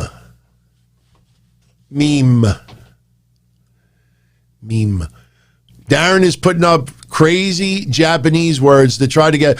You want to try to stop me? Okay. Riser Maizu Boomy. Maizi Boomy. You know, that sounds like The Simpsons. When he calls the bar, hey, is there a jack me off in the bar? Aki Kazawanaki. Yes. Try to stump me. I dare you, you bitch. Try to stump me. You won't stump me. Huge ass. Is there a huge ass in the building? A huge ass? Thunder Rosa taking on Camille. Thunder Rosa needed that win on Britt Baker, even though she lost, she won. We talked about that Wednesday. Fabulous match. I don't know if NWA is going to play off that. NWA, if they were smart, they should play off that Thunder Rosa is still not 100% after her battle on AEW or on another promotion, whatever they want to say. I think Camille needs to get this win. Thunder Rosa is already there. She's already on top. I think we need to see something a little different. I think now with NWA starting to get back into business, you have to really start reintroducing some of your talents that have been gone for a while. And I personally think, is there a Phil McCracken? I personally think you have to start Camille's push again with a bang. Can't keep playing those videos of her playing softball. If you know what I'm talking about. I'm impressed. I like Camille without a doubt. In fact, I said this last week. I expect in the very near future, Nick Aldis and Camille sitting on a couch, not the sexual, sitting on a couch, doing an interview for NWA Power, and Nick Aldis is wearing a suit, proudly displaying the NWA Heavyweight Championship, and Camille will be sitting right next to him, proudly displaying the NWA Women's Championship. I see that happening. So I'm going to go with Camille. And that leaves nothing. Those are all the matches. So got a few other things we'll get into on Monday. A&E Network is doing a biography WWE Legends series in April. And I got the lineup. And if anybody remembers the biography series they did about 20 years ago, this is going to be fabulous. I might like this more than Dark Side of the Ring. Remember, I wasn't a fan of a lot of Dark Side of the Ring when it first came out because it was so incomplete and they were sensationalizing things that shouldn't have been sensationalized. But this, from what I hear, is going to be top shelf quality. So we'll talk about it on Monday. Jade Cargill is very good, Sandman Sizzle, but she's not ready to get pushed to the moon. You know, just let her build organically. Let her get more matches under her belt. Let her get seasoned. No rush for Jade Cargill. No rush. They got a gem. Now they have to mold it the right way. So now we're going to do the ratings. You didn't miss it, crazy. We're going to do the ratings. And I tell you, honestly, I love that you interact during the whole show. By the way, if you feel like interacting right now, smash that like button. The more you do that, the more that tells YouTube you enjoy the show. They, in turn, will let others know about it. And thank you for the kind words, Gamers Block. Mish and I, that's proper English, should look into Don Tony and Wrestling Soup NFTs to raise funds to cover production costs. You want to know something, honestly? I'm not looking to take it. Look, I'm not looking to take advantage of anyone. I do a lot of contests. I'm always looking to give back. Yes, let's be honest. A lot of the prizes I give away, stuff I already have. All right, I have thousands and thousands of dollars of memorabilia. And honestly, when I see some of you out there frame something, put it on your wall, and take a picture and show it to me. And that feeling is wonderful because something I had, someone else is appreciating and sees the beauty in it. I have stuff that's been here for 10, 20 years. So I'm not one to like throw stuff on eBay all that much. So if I could, obviously I'm not going to give away thousands of dollars, in one shot. But my point is that, I do a lot here on YouTube. I do a lot on Patreon. And I don't know how long either will last. But as long as most of the bills are covered, I'm good. I'm good.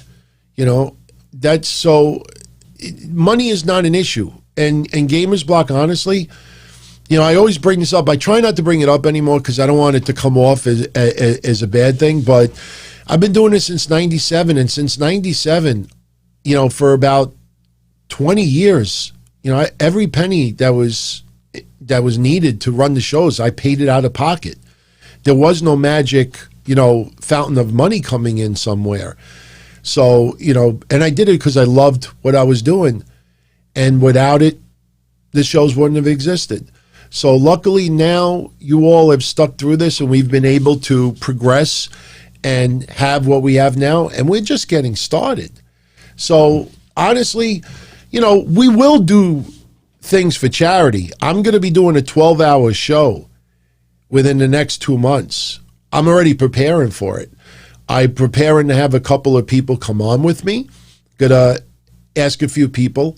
Some I know that you are all looking forward to seeing on here. And I don't mind doing stuff for charity once in a while. Obviously, I can't put myself into tremendous debt again. I've made that clear. If I have to start laying out loads of cash to keep things afloat, then I'm going to have to, something's got to change. And thank you, K. Doherty. I know he's doing that because he wants the ratings. The ratings. I tell you, it makes me feel really good that you all are getting into the ratings because, again, I understand why a lot of fans out there are not into ratings. All they care about is seeing a good product.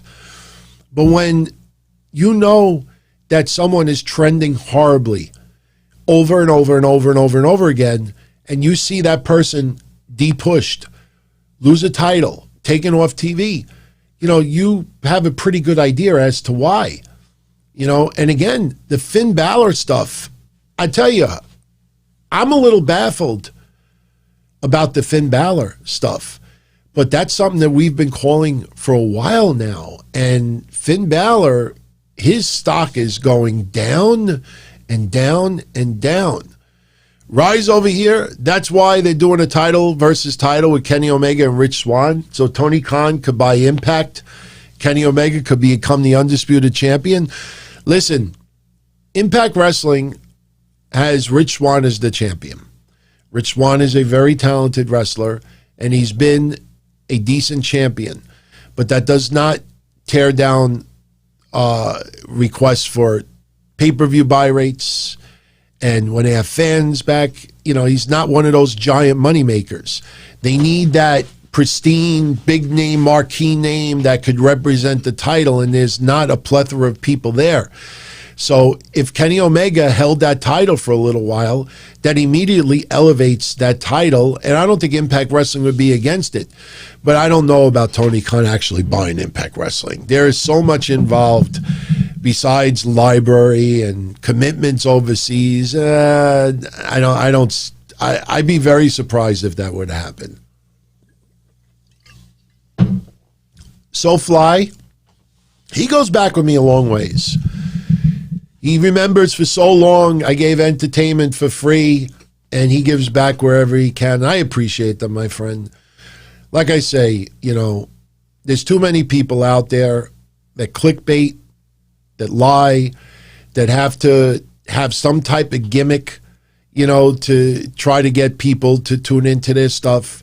Of course, this is the Don Tony character and all that stuff. I mean, I don't walk around like this and talk like this, but it's an extension of myself, and it's maybe me multiplied by 1,000. And when you see me doing the indie wrestling stuff, at least you get to see that, I've had a pretty interesting, bunch of years between the shows and wrestling and stuff. And again, all the stories I told over and over and over again for years, now you're getting to see them. And unfortunately, there are people out there that will just use you. They'll use you. They'll use you for money. They'll use you for attention. And they give nothing back. They give nothing back. Like I've always said on these shows, I will always give you 100%. I may not be the most polished. I may kind of like burp under my breath sometimes because I have seltzer during the shows. But I may not be polished and I may not be all that professional, but you will always get 100% effort from me. You will never get excuses. I mean, there are people out there, unless somebody does everything for them, there's always an excuse. And no, I mean, if you care about people enough, you do whatever is needed to get the job done. That's why I'm here, and that's why I don't need anybody to handle the helm. Mish is another one. JD from New York, Solomonster. Those guys work their ass off, and yes, they all have different styles about them, but they all care about you enough. RCWR, Lee Sanders, Joe Cronin is another one. Fabe, when he was doing wrestling. Everybody is running the helm because they care about you enough that, no excuses. You support us, we support you back by giving you 100% and not sitting back and doing nothing unless somebody does it for me. So, Botch Club, big fans himself and the Wrestling Daily on Instagram and TikTok. Appreciate a few words about Jimmy Miranda and how important an award in his honor is and needs. Botch Club, I know you have brought this up before. I love the idea for a Jimmy Miranda award. The problem is when it comes to WWE, and we'll do ratings in a second, everyone, but the problem with an award like that when it comes to WWE, and I hate to say it like this, but this is the way it is. Jimmy Miranda, the name is not sexy enough. You understand what I mean? Like, I could see the Cauliflower Alley Club doing something like that. I could see the NWA doing something like that. I could see AEW doing something like that. I could see a whole boatload of other companies doing that. The only thing is with some of those companies, they're not established long enough to be putting awards out there like that. So honestly, it's for any of you out there that really want to really see something special, go look up the story of Jimmy Miranda, and you'll understand why there's a decent number of people out there that would love to see, a name, an award, Jimmy Miranda's name, on a high platform, a big platform like WWE. But they did the Warrior Award. And yes, the Warrior Award is nothing like how the Ultimate Warrior wanted it. It is what it is. His wife is all in favor of it, and that's all that matters. So maybe one day, you will see that on a semi-big platform, but like I said, unfortunately, when it comes to WWE, it's just the name is not sexy enough for them to do something like that. But, go check out the story. I see some of you out there are not thrilled with some of the podcaster names I mentioned. Look, I guarantee you on their channels, and I know that for sure with Jason's Facebook page, there's a lot of people that don't like me. And it's all good. What am I going to do? You know what I mean? I put my shit out there, and, if they bring up, my style from 2004, that's just, they have nothing. They have nothing to hold on to. Look, none of us have 100% approval rate, but thank you, Botch Club, and support them. Wrestle Daily, Instagram, TikTok. I got a boost up my TikTok. I think I only got one video on there. It's the Affleck, when I did the Affleck duck. So thank you, Sam, for the kind words. So let's do ratings. Let's do ratings, and then we'll call it. Oh, good. So we're about 10 minutes before 2 hours. So we could spend those 10 minutes bringing this up. 5 minutes on each one. Definitely can't do the Affleck tonight. My throat's a little sore. That's why I keep drinking liquids. Again, with Baszler, the bloom is off the rose. Doesn't matter who he goes up against. The ratings have been terrible. And trust me when I tell you, WWE has taken notice. Wait till you see these numbers. Like I said before, to tease it, Finn Balor and Karrion Kross are in record territory tonight. And tonight's ratings are sponsored by J. Carlos 7X. Thank you, my brother. Thank you. I appreciate that. I'm glad you're enjoying the show. So J. Carlos, I wish I could put everybody's face on there. I got to make it so I can have banners everywhere. But so J. Carlos, he presents the ratings tonight. Here we go. AEW beat NXT this week, 768,000 viewers to 597,000 viewers. It's going to be interesting when NXT moves to Tuesday nights. AEW, let's do AEW first. Hour 1, 780,000 viewers. Hour 2, 756,000 viewers for a composite of 768,000 viewers. Quarter 1, Cody Rhodes versus Penta did 848,000 viewers, the biggest viewership of the night for AEW. Quarter 2, the Young Bucks with Don Callis. Don Callis said that, we want the New Japan Young Bucks back. Jade Cargill versus Danny Jordan. That rating did 797, a decrease of 51,000. Still not that bad. Quarter 3, the Pinnacle. The setup of the Pinnacle, the promos. Matt Hardy and Private Party teaming up with the Butcher and the Blade, taking off Bear Country and Jurassic Express. That whole quarter hour dropped 62,000 viewers to 753,000. Kind of surprising. The conclusion of the 10-man tag match, the backstage interview with Jon Moxley and Eddie Kingston, and Christian Cage talking to Dasha Fuentes, that rating increased slightly, 6,000 viewers to 741. Fans wanted to see Moxley and Kingston. Probably should have been the next to last match of the night, in my opinion. But it's okay. They opened up the second hour with that match.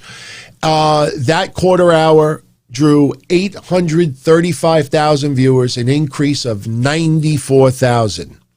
Now, if you're going to say to me that fans turned away from NXT to watch that match, no. Because NXT's quarter hour that went up against Moxley and Kingston, teaming up against the Good Brothers, NXT's rating only went down 5,000. Quarter 6. 2 weeks in a row, everybody. Quarter 6. The segments with Sting, Darby Allin, Lance Archer, Team Taz, Brian Cage, Jake the Snake Roberts. And just the introductions for Rey Fenix versus Angelico. That quarter hour, Sting dropped 115,000 viewers to 720,000. 2 weeks in a row.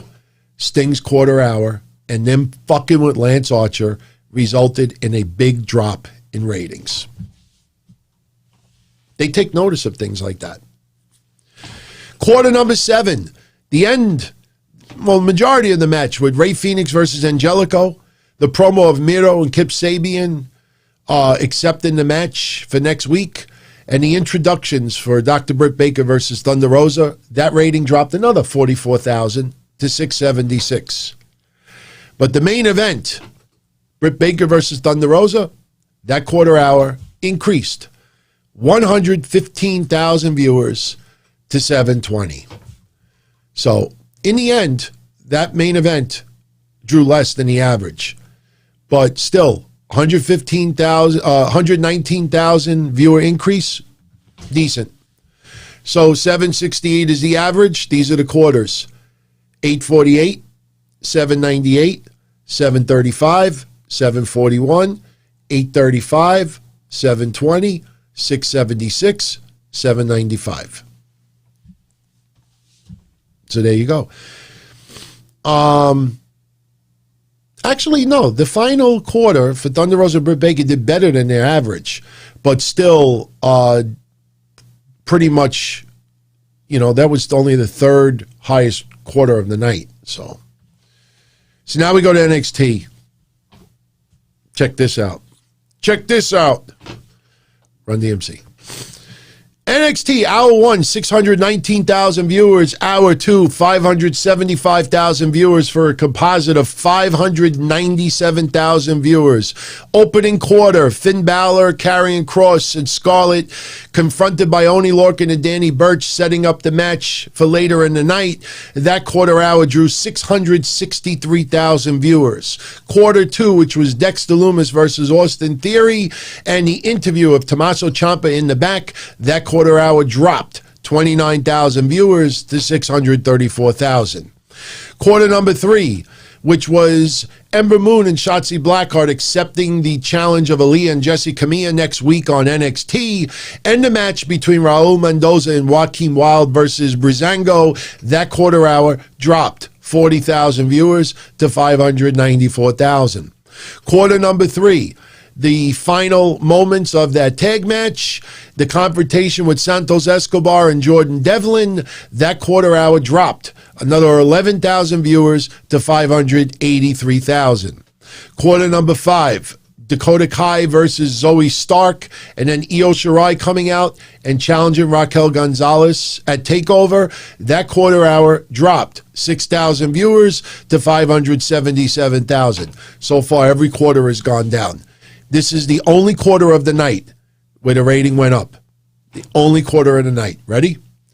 Quarter number 6, MSK's promo, the Grizzled Young Veterans promo, Tommaso Ciampa versus Marcel Bartel, and the return of Walter.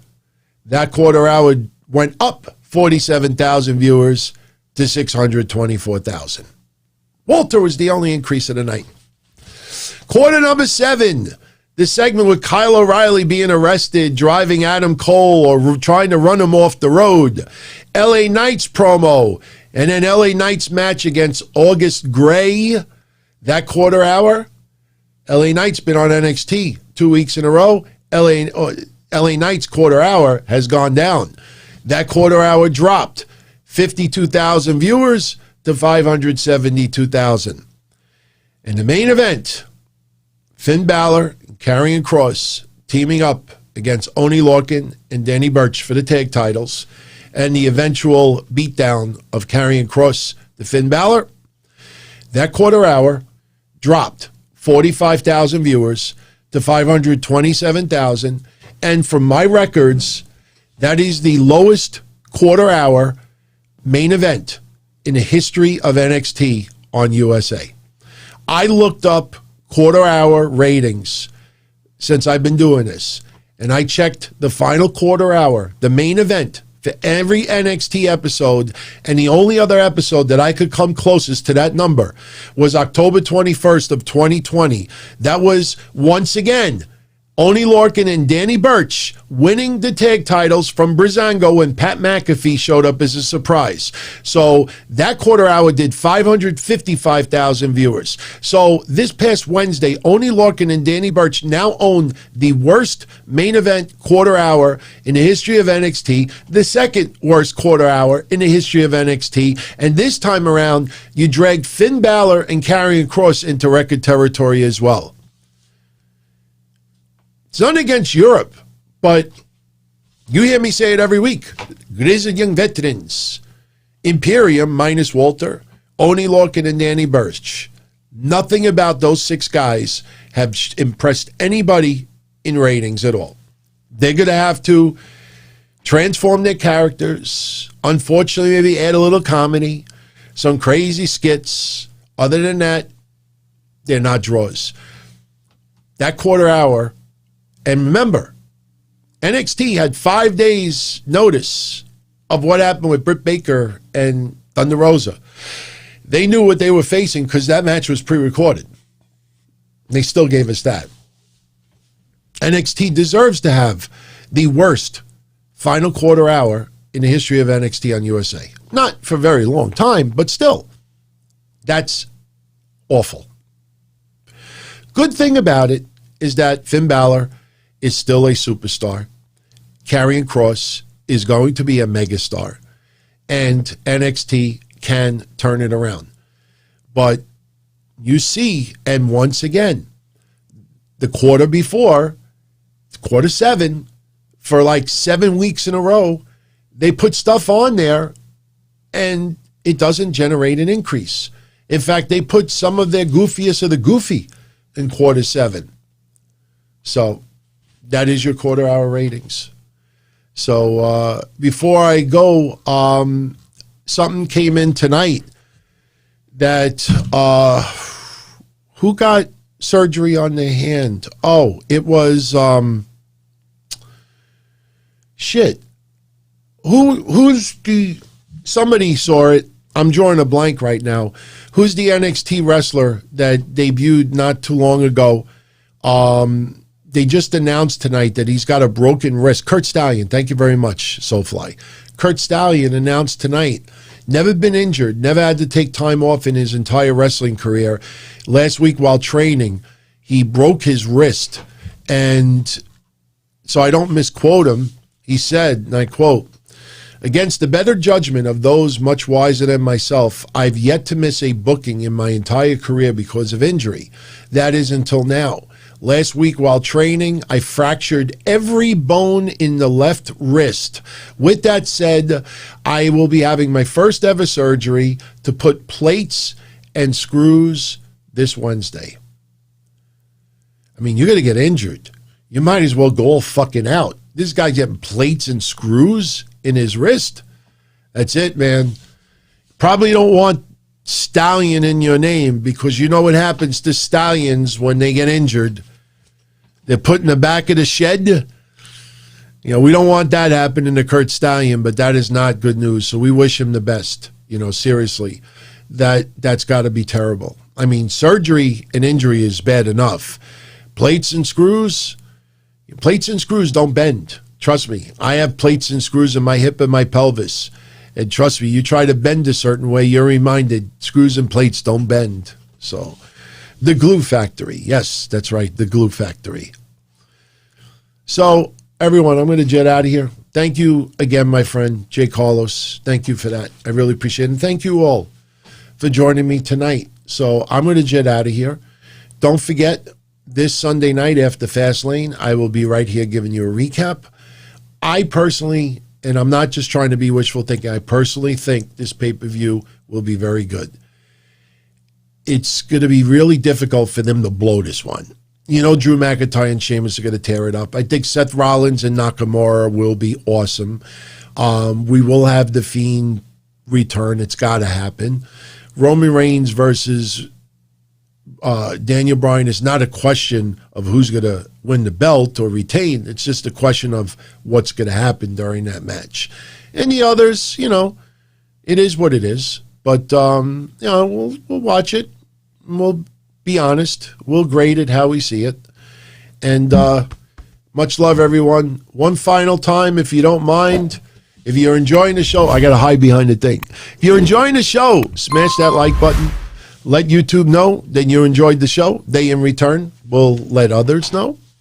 And I want to thank everyone who hung out last night as well.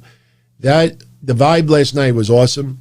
If any of you out there have never checked out the Thursday show yet, if I could suggest any episode to tune into the one from last night.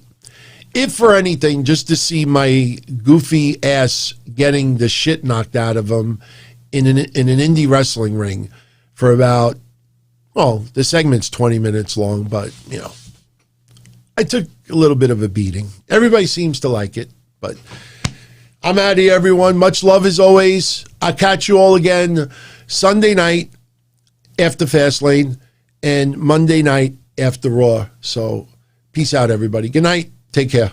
Much love.